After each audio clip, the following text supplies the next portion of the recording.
At the OneMed Forum in San Francisco, former NASDAQ Vice Chairman David Weild announced the formation of the New Markets Movement, an initiative to address the fundamental structural flaws in the U.S. capital markets.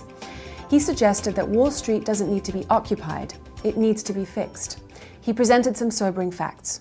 We're presiding now over a cataclysmic decline in the number of publicly traded companies in the United States. I mean, literally, from 1997 to present, we have lost 43% of the population of publicly listed companies in the United States. The burden of being a public company, of creating that visibility, and one of the great advantages of going public was the visibility creation mechanism in the old days.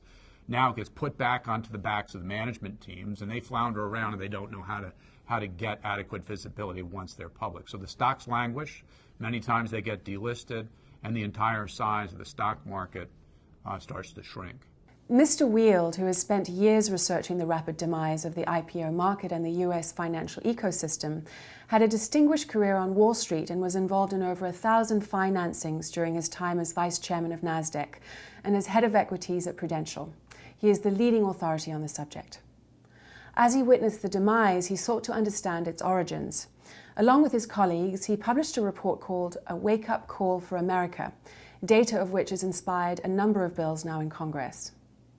Weild outlined a perfect storm of regulatory change that began in 1996, which dramatically changed the incentives for Wall Street and had a devastating effect on capital markets, U.S. economic growth, and job creation. Whoever came up with this basic market structure back in 1998 with the implementation of regulation alternative trading systems, the electronic stock markets, they could not have foreseen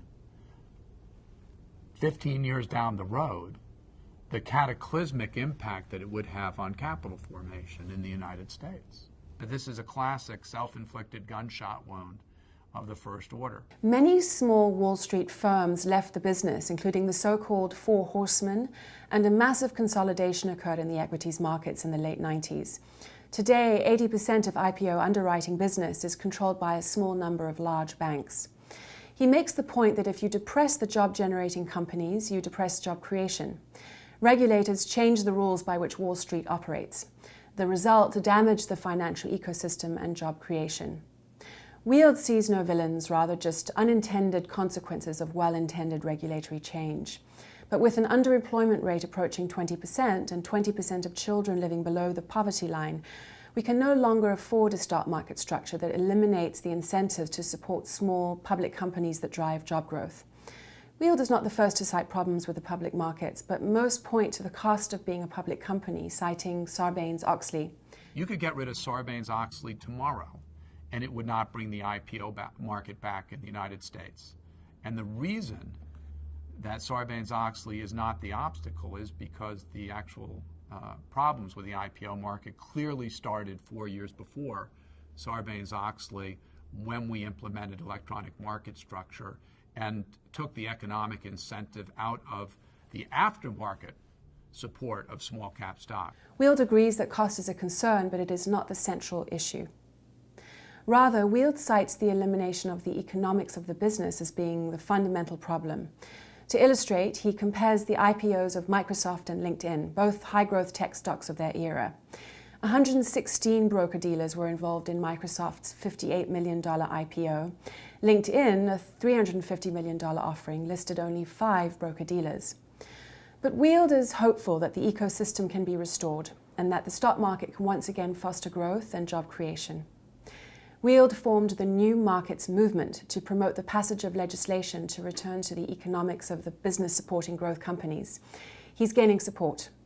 Media entrepreneur Brett Johnson, whose company OneMed Place focuses on connecting growth companies and investors, joined with him to support this effort. Weild's idea, in simple terms, is to give issuers greater control over how their stock is traded and the commissions earned for buying and selling their shares. This may sound simple, but requires legislation, and experts are skeptical. Bill McKeever worked for 15 years as a Wall Street analyst covering the healthcare sector. I don't think legislators realize that Wall Street is very important to our whole system in terms of generating the means for companies to grow and develop, which in turn creates jobs and improves income for the country. I think legislators have a very myopic view that it's all about making money on Wall Street. And I think they don't realize that Wall Street can actually be a source of jobs. Wall Street is a business that has to make money, of course, and I don't think the politicians appreciate that for Wall Street to provide the new companies with capital and provide IPOs, that they have to have the economics work. I just think legislators think this is Wall Street, these are a bunch of fat cats, and they make enough money, and we're not going to step up and do something that's going to benefit them specifically. It used to be in the past, small companies could go to Wall Street, get research, they could do IPOs, secondary offerings. I think now, because the margins, the returns, in other words, have gone down, it's very difficult for Wall Street firms to profitably service small companies. That's why you've seen in the last 5-10 years, Wall Street literally turned their backs on small companies and doing IPOs for them because the economics aren't there. And now for large companies, the Facebooks of the world, they can go public because there's a big enough opportunity there.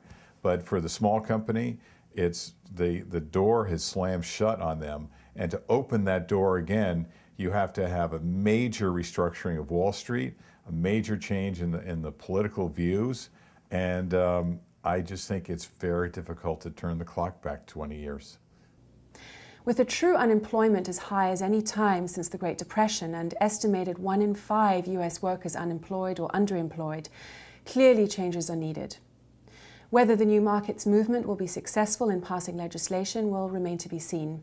Opposition will likely come from high-frequency traders whose business model is based on frictionless stock trading. By eliminating the cost of trading shares to almost nothing, this enables the use of black box computerized programs for trading millions of shares almost instantly. The 1,000-point flash crash is an example of what can occur in this environment. Only time will tell if the group can change the way Wall Street functions and the rules by which finance is conducted in the US. They formally launch in March. To learn more about the New Markets Movement, contact newmarketsmovement.com.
High-frequency trading has gone from 0% to 70% of trading volume, creating unprecedented market volatility.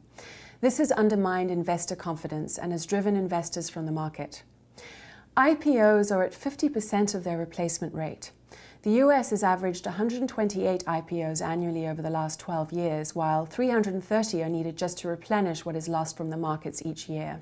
This biomedical company develops new therapies for patients with congestive heart failure, for which there is currently no cure short of a heart transplant.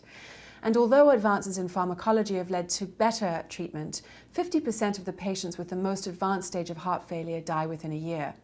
The company has developed a device that consists of an injectable proprietary biopolymer that thickens to form gel-like bodies that remain in the heart muscle as permanent implants that thicken, reshape, and realign as needed, and is intended to prevent or reverse the progression of congestive heart failure in patients who have an enlarged left ventricle. In the test case, a 50-year-old male who was largely incapacitated was after 8 days able to walk out of the hospital unassisted. In the days following the procedure, this patient's heart's pumping ability more than doubled. The size of his ventricle wall was reduced by 22%, and his ventricle wall thickness increased by 23%. By day 8, the patient was able to walk on his own. 23 million people suffer from chronic heart failure worldwide.